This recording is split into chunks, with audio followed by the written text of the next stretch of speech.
दोस्तों आज जो हमने टॉपिक EMRS, TGT, PGT और वार्डन और SSC MTS, SSC CGD के लिए लिया है वो टॉपिक है आपका एक्टिव पैसिव। एक्टिव पैसिव बहुत इम्पोर्टेंट है, खासतौर से EMRS TGT के लिए, EMRS PGT के लिए। इसके अलावा UPLT ग्रेड इंग्लिश में जहाँ जहाँ भी इंग्लिश का पेपर है, जहाँ जहाँ इंग्लिश डोमेन में है, वहाँ वहाँ इसकी हमें ज़रूरत पड़ेगी। तो शुरू करते हैं आज की क्लास। जो चैनल पर पहली बार आए हैं उसे सब्सक्राइब करें, शेयर करें और ज़्यादा से ज़्यादा लाइक करें ताकि हमें जो है मोटिवेशन मिले और बेहतरीन वीडियोस हम आपके लिए लेकर आएँ। तो शुरू करते हैं एक्टिव पैसिव की क्लास।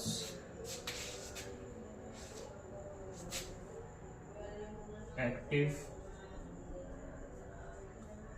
ये हो गया। देखिए समझते हैं एक्टिव और पैसिव होता क्या है। पहले मैंने कहा महेश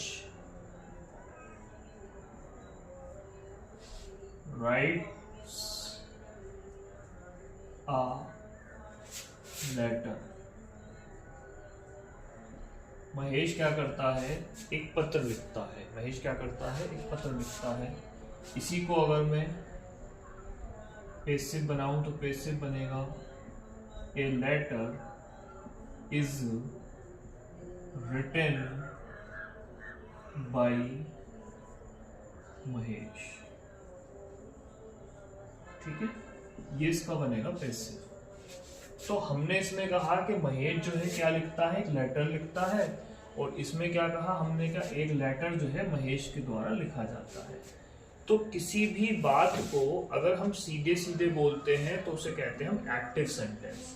और उसी बात को यदि हम जो हैगा अपने शब्दों में बना के कहें तो फिर हम उसको क्या कहते हैं? पैसिव सेंटेंस कहते हैं। ठीक है, एक्टिव और पैसिव। ठीक है, इसका बड़ा बेहतरीन एग्जाम्पल आजकल आपने गाना सुना होगा जो पाकिस्तान से लिया गया है, दिल गलती कर बैठा है, गलती कर बैठा है दिल। यानी वही बात है, बस उसको क्या कर रहे हैं हम उधर से पलट के कह रहे हैं। तो सबसे पहली जो बात इसमें जरूरी है वो ये है कि इसका नियम पता होना चाहिए। सबसे पहला नियम है कि एक्टिव के, नोट कर लीजिए आप, एक्टिव के सब्जेक्ट को, ऑब्जेक्ट को, एक्टिव के ऑब्जेक्ट को पैसिव का सब्जेक्ट बनाते हैं। पैसिव का सब्जेक्ट बनाते हैं। उसके बाद टेंस के अनुसार, टेंस के, वो मैं भी लिखाऊंगा किस टेंस के लिए क्या लगेगा। टेंस के अनुसार हेल्पिंग वर्ब का प्रयोग करते हैं।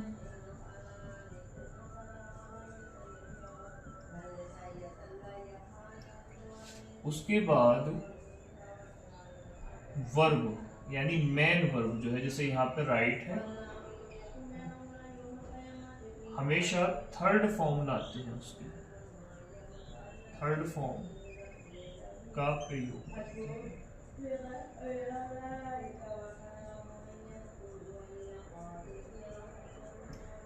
चौथा है, इसके बाद बाई का प्रयोग करते हैं।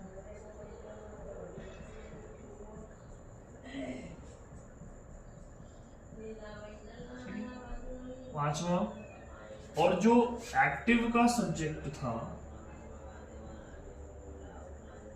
एक्टिव का जो सब्जेक्ट था पैसिव का ऑब्जेक्ट बनाते हैं।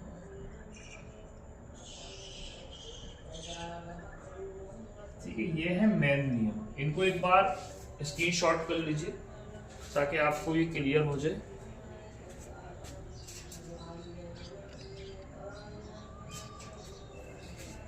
उसके बाद स्क्रीनशॉट हो गया।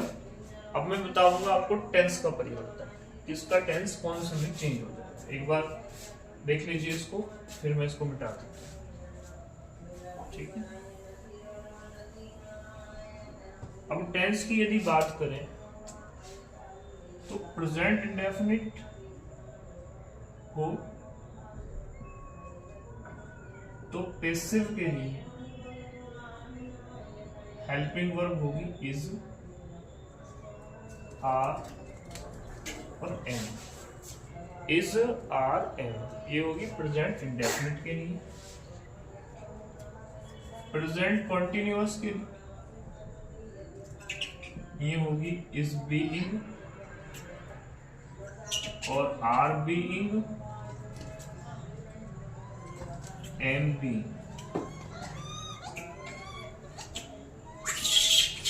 और प्रेजेंट परफेक्ट की अगर बात करें तो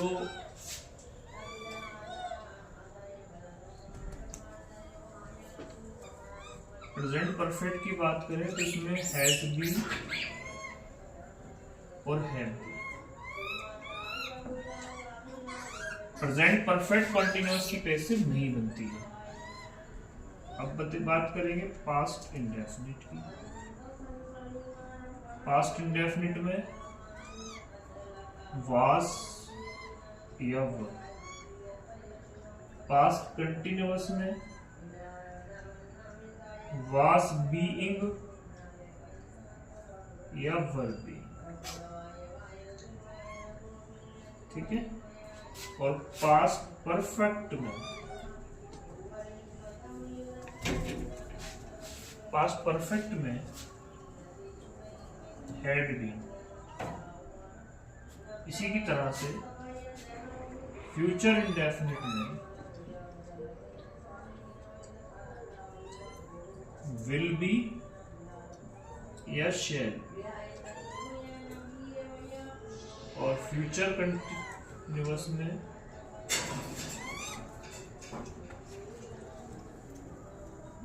विल बी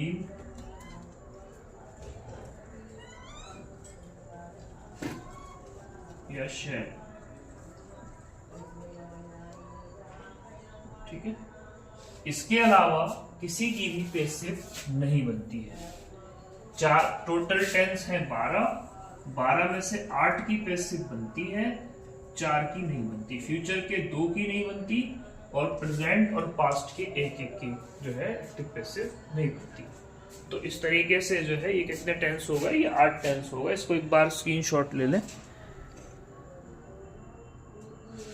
और फिर हम इसका कुछ और एग्जाम्पल लेंगे। अगर मान लीजिए मॉडल वर्ब है सेंटेंस में, जैसे मॉडल वर्ब की हम बात करें। ठीक है। मॉडल वर्ब है जैसे शुड है, तो ये शुड का बी हो जाता है, शुड बी हो जाता है। ठीक है। शुड का कुछ नहीं होता, शुड बी। ठीक है।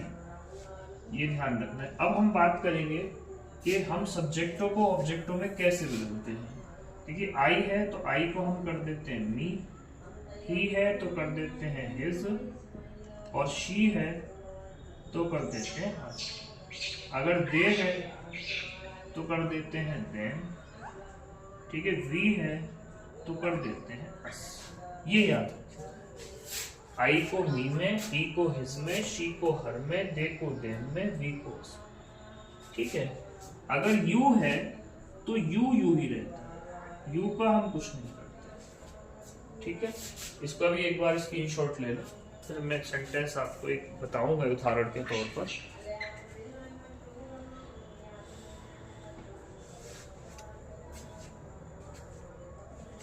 इसके बाद उदाहरण के तौर पर हम कुछ सेंटेंस लेते हैं। ठीक है। इन्हीं नियमों पर आधारित है।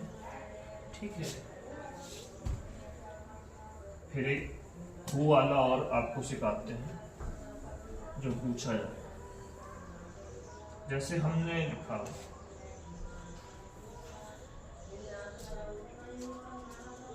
गीता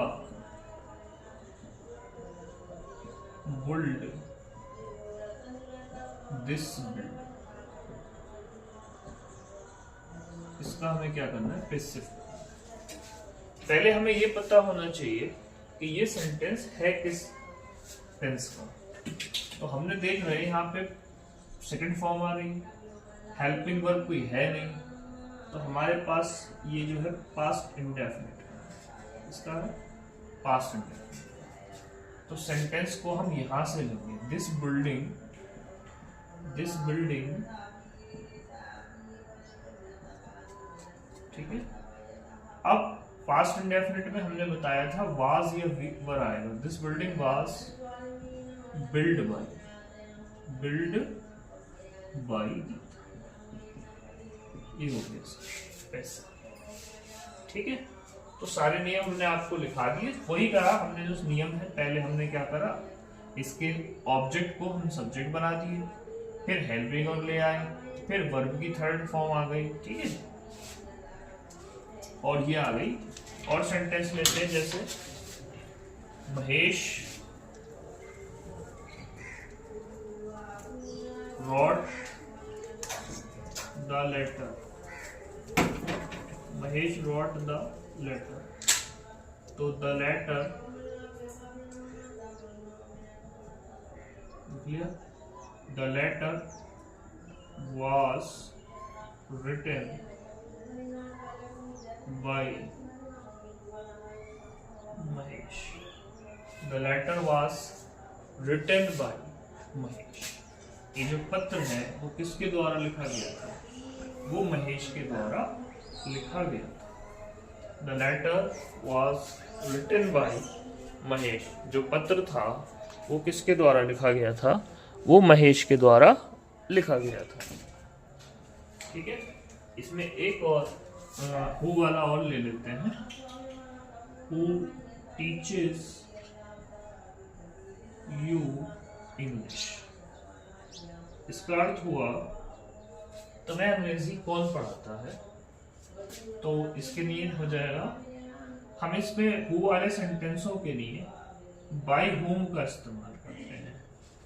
ठीक है, बाय होम। ठीक है, by home taught you English. तुम्हें अंग्रेजी किसके द्वारा पढ़ाई जाती है? यहाँ पर हो गया हु टीचर्स यू इंग्लिश, तुम्हें अंग्रेजी कौन पढ़ाता है। यहाँ हो गया तुम्हें अंग्रेजी किसके द्वारा पढ़ाई जाती है। ठीक है, और इसके अलावा एक टेंस का और ले लेते हैं। The patient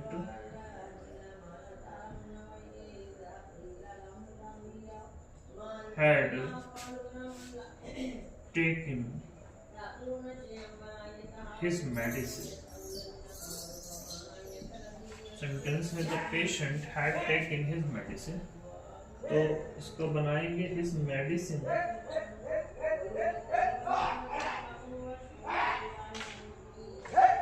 had been taken by the patient। The medicines had been taken by the patient। The medicines, his medicines had been taken by the patient। ठीक है, तो ये आज की क्लास में हमने एक्टिव पैसिव सीखे। अगली क्लास में हम डायरेक्ट इनडायरेक्ट सीखेंगे। तो अगर आपको कंटेंट पसंद आया हो तो इसको लाइक, शेयर और सब्सक्राइब करिए। Thank you very much.